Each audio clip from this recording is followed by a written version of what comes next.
काले ट्रस्ट जिसके 190 million pound का भी केस बनाया बोला जाता है, उसमें सजा हुई थी और जनवरी में अपील हमने दायर कर दी थी। लेकिन जनवरी से लेकर आज आप अंदाजा कीजिएगा कि अपील की सुनवाई अभी तक कहीं दूर दूर तक नजर नहीं आई। हमने चुनाचे सजा मुअत्तली की दरखास्त दी तो उस पर दफ्तर ने एक ऐसा एतराज लगाया जिस पर हम ने आके एहतजाज किया तो चीफ जस्टिस साहब ने खुद उस एतराज पर कहा कि गैर इलीगल ऑब्जेक्शन ऑफिस ने दफ्तर ने गैर कानूनी एतराज लगाया है और उस एतराज को दरखुरे इत्मीनान करते हुए उन्होंने हमें तारीख दी कि ये फलां तारीख को लगेगा बुध वाले दिन। लेकिन बुध वाले दिन भी दफ्तर ने उसकी तकमील न की। अगलबन समझ नहीं आता है कि क्या दफ्तर चीफ जस्टिस साहब के जो है अहकामात के ताबे है भी या वो अपनी मनमानी करता है और किसी और के अहकामात पर चलता है। बाहर कैफ हमने फिर सारी पार्टी ने आकर इसी तरह एहतजाज किया कि जनाब आपने तारीख दी थी और तारीख पर क्यों दफ्तर ने नहीं लगाया।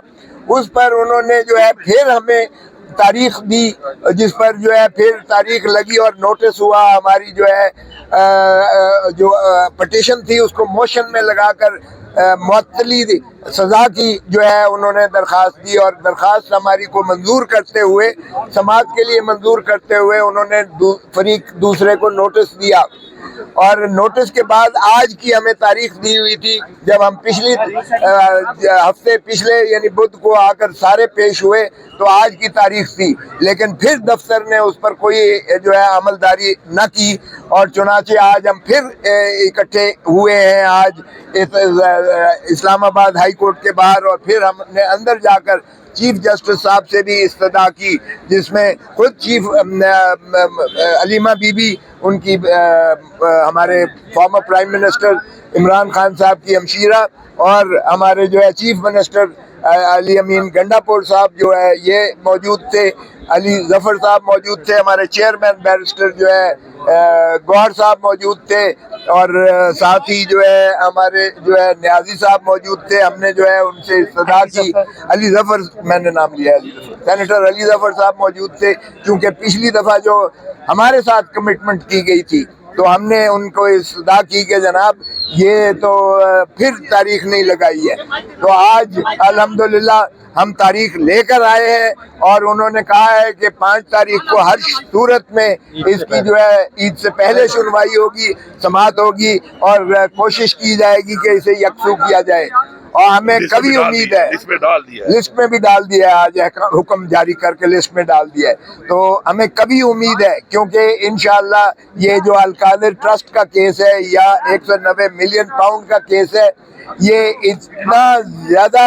जो है नाकाबिल पजीराई केस है क्योंकि 190 मिलियन पाउंड में से कोई एक ढेला जो है वो ना तो इमरान खान के किटी में आया ना ही बुशरा बीबी के पास गया बल्कि सीधा वो सुप्रीम कोर्ट के अकाउंट में गया और उधर से फिर सीधा जो है सुप्रीम कोर्ट ने शहबाज शरीफ के अकाउंट में यानी सरकारी खजाने में भेज दिया अमाउंट। तो फिर इसलिए जब कोई भी खुर्द बुर्द का आंसर ना हो तो मुकदमा जो है नैब का या करप्शन का नहीं बनता। इसी तरह जो अल-कादिर ट्रस्ट का जो यूनिवर्सिटी की बात करते हैं तो सुहावा में 460 कनाल जो है वो रकबा मलिक रियाज ने खरीद के, चूँकि वो एक इस कामों में बहुत ज़्यादा वो इन्वेस्टमेंट करता है तो उसने जो है वो यूनिवर्सिटी के लिए ज़मीन खरीदी, उस पर यूनिवर्सिटी बनी, उस पर यूनिवर्सिटी जो है वो आज भी चल रही है और वो गवर्नमेंट कॉलेज यूनिवर्सिटी लाहौर जो कि प्रेस्टिजियस पाकिस्तान की सबसे ज़्यादा प्रेस्टिजियस यूनिवर्सिटी है वो उसके साथ एफिलिएटेड है, मुंसलिक है, यानी उसकी degree government college Lahore university देगी तो उससे जो है उनको तालीम बच्चों को मुफ्त मुयसर आ रही है। और इमरान खान साहब चूँकि ट्रस्टी के तौर पर या बुशरा बीबी ट्रस्टी है उन्होंने एक ढेले का उसमें से ना मफाद उठाया है ना ही कोई अपना अजीज़ व अकारिब या किसी पार्टी मैन को वहाँ मुलाजिम रखा है। तो इसलिए جو القادر ٹرسٹ یونیورسٹی ہے وہ موجود ہے آلریڈی، اور انہوں نے الٹا اسے جو ہے ضبط کر کے اس کا تباہی پھیر دی ہے، اور بچے جو ہے وہ قسمہ پرسی کے عالم میں ہیں، ان کی فیسیں اور ان کے اخراجات سے بھی وہ اس کو یونیورسٹی کو محروم کیا گیا ہے۔ تو اس لیے یہ جس دن انشاءاللہ لگے گا کیس، یہ اسی طرح ہوا میں پھینک دیا جائے گا جس طرح جو ہے آپ نے دیکھا کہ سائفر کیس کو اٹھا کے پھینکا ہائی کورٹ نے، اور جس طرح سے عدت کیس کو سیشن کورٹ نے اپیل میں اٹھا کر پھینکا، اس کی بھی حیثیت وہی ہے کہ انشاءاللہ یہ کاغذ کے چند ردی کے پرزے ہیں، صفحے ہیں، جن کو انشاءاللہ جو ہے عدالت عالیہ، ہمیں امید ہے کوئی بھی عدالت انصاف کرنے لائق ہوگی تو وہ انشاءاللہ اس کو پھینکے گی۔